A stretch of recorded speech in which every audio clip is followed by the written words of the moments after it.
നമസ്കാരം. കഴിഞ്ഞ ദിവസം ദില്ലിയിൽ ബി.ജെ.പി. നേടിയത് ഒരു ചരിത്ര വിജയം എന്ന് തന്നെ പറയാം. കാരണം 27 വർഷങ്ങൾ അധികാരത്തിന് പുറത്തിരിക്കുകയും അതിനുശേഷം ചിട്ടയോടുകൂടി ഇത്രയധികം വർഷങ്ങൾ ചിട്ടയോടുകൂടി പ്രവർത്തിച്ച് അടിസ്ഥാന വോട്ട് ബാങ്ക് നിലനിർത്തിക്കൊണ്ട് അനുകൂലമായ രാഷ്ട്രീയ സാഹചര്യം വരുമ്പോൾ വലിയ പ്രചരണത്തിലൂടെ അധികാരത്തിൽ വന്നിരിക്കുകയാണ് ബി.ജെ.പി. അതിൻ്റെ സന്തോഷത്തിലാണ് ബി.ജെ.പി. കേന്ദ്ര നേതൃത്വം. ഇന്നലെ നടന്ന വിജയാഹ്ലാദ പ്രകടനങ്ങളിലെല്ലാം തന്നെ പ്രത്യേകിച്ചും പ്രധാനമന്ത്രി നരേന്ദ്രമോദി പാർട്ടി ആസ്ഥാനത്ത് എത്തിച്ചേരുമ്പോൾ നടന്ന ഈ ആഹ്ലാദ പ്രകടനങ്ങളെല്ലാം തന്നെ വലിയ ഈ ആഹ്ലാദ പ്രകടനങ്ങളിലെല്ലാം ബി.ജെ.പി. കേന്ദ്ര നേതൃത്വം അമിത്ഷാ ഉൾപ്പെടെയുള്ള നേതാക്കൾ അതിൻ്റെ സന്തോഷം മറച്ചുവെച്ചില്ല. വലിയ പുഞ്ചിരി ഇവരുടെയെല്ലാം മുഖത്തുണ്ടായിരുന്നു. അത്രമാത്രം ബി.ജെ.പിയുടെ കേന്ദ്ര നേതൃത്വം സന്തുഷ്ടരാണ് ആ വിജയത്തിൽ. വലിയ ആവേശം ബി.ജെ.പിക്ക് രാജ്യമെമ്പാടും ഈ ദില്ലി വിജയം നൽകുന്നുണ്ട്. പ്രത്യേകിച്ചും 2024 ലോക്സഭാ തെരഞ്ഞെടുപ്പ്, ആ തെരഞ്ഞെടുപ്പിൽ നിറം മങ്ങിപ്പോയെങ്കിലും പിന്നീട് നടന്ന 9 തെരഞ്ഞെടുപ്പുകളിൽ 7 എണ്ണത്തിലും മികച്ച വിജയം നേടാൻ പാർട്ടിക്ക് സാധിച്ചു. 9 നിയമസഭാ തെരഞ്ഞെടുപ്പുകളിൽ 7 എണ്ണത്തിലും മികച്ച വിജയം നേടാൻ പാർട്ടിക്ക് സാധിച്ചു. കോൺഗ്രസിനെ നിലംപരിശാക്കാൻ സാധിച്ചു. മറ്റൊരു ശത്രുവായ ആം ആദ്മി പാർട്ടിയെയും ഇപ്പോൾ ഇതാ ദില്ലിയിൽ നിലംപരിശാക്കിയിരിക്കുകയാണ്. ഇനി അടുത്ത ചോദ്യം, ആരാണ് ദില്ലിയിലെ മുഖ്യമന്ത്രി? തീർച്ചയായും പാർട്ടി പല പേരുകൾ പരിഗണിക്കുന്നുണ്ട്. പ്രധാനമായും 3 പേരുകളാണ് ബി.ജെ.പി. മുഖ്യമന്ത്രി സ്ഥാനത്തേക്ക് പരിഗണിക്കുന്നത്. ഇതിൽ ഒന്നാമത്തെ പേര് വീരേന്ദ്ര സച്ദേവാണ്. വീരേന്ദ്ര സച്ദേവാണ് ബി.ജെ.പിയുടെ സംസ്ഥാന പ്രസിഡന്റ്, ദില്ലി സംസ്ഥാന പ്രസിഡന്റ്.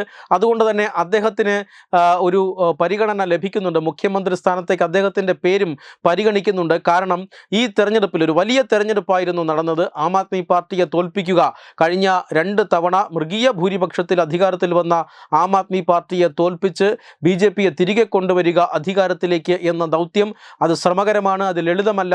അതുകൊണ്ട് തന്നെ ഈ തെരഞ്ഞെടുപ്പിൽ പാർട്ടിയെ സംഘടനാപരമായി ഒരുക്കുന്നതിൽ സച്ദേവിൻ്റെ പങ്ക് അത് വളരെ വലുതാണ് എന്ന് പാർട്ടി വിലയിരുത്തുന്നു.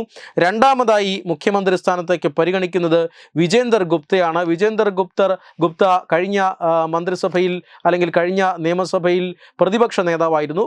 പ്രതിപക്ഷ നേതാവ് എന്ന നിലയിൽ ആം ആദ്മി പാർട്ടിയുടെ മുഖം ജനങ്ങളുടെ മുന്നിൽ തുറന്നു കാട്ടുന്നതിൽ അദ്ദേഹം വിജയിച്ചു എന്നാണ് പാർട്ടി വിലയിരുത്തുന്നത്. കാരണം ആം ആദ്മി പാർട്ടിയുടെ അഴിമതിക്കെതിരെ, വികസന രാഹിത്യത്തിനെതിരെ, ദില്ലിയിലെ അടിസ്ഥാന ആവശ്യങ്ങൾ അവഗണിക്കപ്പെടുന്നതിനെതിരെ എല്ലാം അദ്ദേഹം ശബ്ദമുയർത്തി. അദ്ദേഹത്തിൻ്റെ നേതൃത്വത്തിലാണ് ബി.ജെ.പി. ശബ്ദമുയർത്തിയത്. അതുകൊണ്ട് തന്നെ അദ്ദേഹത്തെയും രണ്ടാമതായി പരിഗണിക്കുന്നുണ്ട്. മൂന്നാമത്തേതും ഏറ്റവും പ്രധാനപ്പെട്ടതുമായ വ്യക്തി പർവേഷ് വർമ്മയാണ്. പർവേഷ് വർമ്മ അരവിന്ദ് കെജ്രിവാളിനെ ന്യൂദില്ലി മണ്ഡലത്തിൽ പരാജയപ്പെടുത്തിയ വ്യക്തിയാണ്. ബി.ജെ.പിയുടെ ജനകീയ നേതാവാണ്. മാത്രമല്ല മുൻ ദില്ലി മുഖ്യമന്ത്രി സാഹിബ് സിംഗ് വർമ്മയുടെ മകനാണ്. അതുകൊണ്ട് തന്നെ കെജ്രിവാളിനെ മലർത്തിയടിച്ചു. അതായത് ബി.ജെ.പി. വെറുതെ ഒരു വിജയമല്ല, രാഷ്ട്രീയ എതിരാളികളെ നിഷ്പ്രഭമാക്കിക്കൊണ്ടുള്ള വിജയമാണ് ദില്ലിയിൽ നേടിയത്. അരവിന്ദ് കെജ്രിവാളും മനീഷ് സിസോദിയയും അടക്കം ദില്ലി മദ്യനയ അഴിമതി കേസിൽ പെട്ടുപോയ നേതാക്കന്മാരെല്ലാം കഴിഞ്ഞ ദിവസം തോൽവി രുചിച്ചിരുന്നു. ഇതിൽ ഏറ്റവും പ്രധാനപ്പെട്ട ആം ആദ്മി പാർട്ടിയുടെ സുപ്രീമോ ആയ ദില്ലിയുടെ മുഖ്യമന്ത്രിയായിരുന്ന അരവിന്ദ് കെജ്രിവാളിനെ പരാജയപ്പെടുത്തി എന്ന നിലയിൽ തീർച്ചയായും പർവേഷ് വർമ്മയ്ക്ക് സാധ്യത വളരെയധികം കൂടുതലാണ്. കഴിഞ്ഞ തെരഞ്ഞെടുപ്പിൽ അദ്ദേഹം ബി.ജെ.പിയുടെ ഹീറോ ആയി മാറുകയായിരുന്നു. ഇങ്ങനെ 3 പേരുകളാണ് ബി.ജെ.പി. കേന്ദ്ര നേതൃത്വം മുഖ്യമന്ത്രി സ്ഥാനത്തേക്ക് പരിഗണിക്കുന്നത്. ഒരുപക്ഷെ ഈ 3 പേരുകളും അല്ലാതെ മറ്റൊരു സർപ്രൈസ് മുഖ്യമന്ത്രി ഉണ്ടാകാനും സാധ്യതയുണ്ട്. കാരണം പാർട്ടി ബി.ജെ.പിയാണ്. പ്രധാനമന്ത്രി നരേന്ദ്രമോദി അടുത്ത ദിവസം വിദേശ സന്ദർശനത്തിനായി പോവുകയാണ്. അദ്ദേഹം 10, 11 തീയതികളിൽ പാരീസിലായിരിക്കും. 12, 13 തീയതികളിൽ അദ്ദേഹം അമേരിക്കയിലായിരിക്കും. അതിനുശേഷമായിരിക്കും തിരികെ എത്തുക.